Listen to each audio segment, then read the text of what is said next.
അസ്സലാമലൈക്കും, എല്ലാവർക്കും ഷിസാസ് കുക്ക് വേൾഡിലേക്ക് സ്വാഗതം. ഇന്നൊരു സ്വീറ്റിൻ്റെ റെസിപ്പി ആയിട്ടാണ് ഞാൻ വന്നിട്ടുള്ളത്. വളരെ പെട്ടെന്ന് നമുക്ക് തയ്യാറാക്കിയെടുക്കാൻ പറ്റുന്ന ഗോതമ്പ് വെച്ചിട്ട് തയ്യാറാക്കുന്ന ഒരു അടിപൊളി സ്വീറ്റാണ്.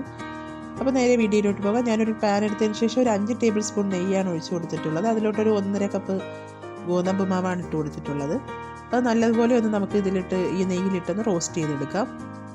അതൊരുവിധം റോസ്റ്റായി വരുന്ന ടൈമിൽ അതിൻ്റെ കളറൊക്കെ ഒന്ന് ചേഞ്ചായി വരും. അപ്പോൾ ഏകദേശമൊക്കെ അത് കുക്കായി വന്നാണ്. അപ്പോൾ ഇവിടെ ഒരുവിധമൊക്കെ കളർ ചേഞ്ചായി വന്നിട്ടുണ്ട്. നമ്മുടെ മാവ് ഒരുവിധമൊക്കെ കുക്കായി വന്നിട്ടുണ്ട്.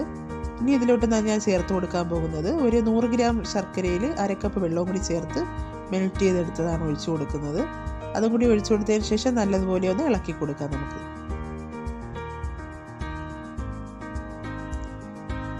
നല്ലതുപോലെ ഒന്ന് ഇളക്കി കൊടുത്ത് ഇതേപോലെ ഒന്ന് ആകുമ്പോഴത്തേക്കും ഇനി നമുക്ക് ആ പാനിൽ നിന്നൊക്കെ ഇത് വിട്ട് വരും. ആ ടൈം ആകുമ്പോഴത്തേക്കും നമുക്ക് ഈ ഫ്ലെയിമൊക്കെ അങ്ങ് ഓഫ് ചെയ്യാം. ഇതിലോട്ട് നമുക്ക് വേണമെങ്കിൽ ഇനി 1 ടേബിൾ സ്പൂൺ നെയ്യും കൂടി ഒഴിച്ചു കൊടുക്കാം. ഞാനിപ്പോൾ വേറെ നെയ്യൊന്നും ഇനി ആഡ് ചെയ്യുന്നില്ല. ഇനി ഇതിലോട്ട് ഞാൻ കുറച്ച് ബദാമും പിസ്തയും കൂടെ കട്ട് ചെയ്ത് നെയ്യിൽ റോസ്റ്റ് ചെയ്തിട്ടാണ് ഇട്ട് കൊടുത്തിട്ടുള്ളത്. ഇനി ഇത് നമുക്കൊന്ന് സെറ്റ് ചെയ്തെടുക്കാം. ഒരു ചെറിയൊരു കേക്ക് ടിൻ എടുത്തതിന് ശേഷം ഞാൻ അതിലോട്ടൊന്ന് സെറ്റ് ചെയ്യുന്നുണ്ട്. ഇത് നല്ല തണുത്ത് വരുമ്പോഴത്തേക്കും നമുക്ക് കട്ട് ചെയ്തെടുക്കാം. എങ്ങനെ വേണമെങ്കിലും നമുക്ക് കട്ട് ചെയ്തെടുക്കാവുന്നതാണ്. ഞാനിപ്പോൾ സ്ക്വയറിൽ ഇവിടെ കട്ട് ചെയ്തെടുക്കുന്നുണ്ട്.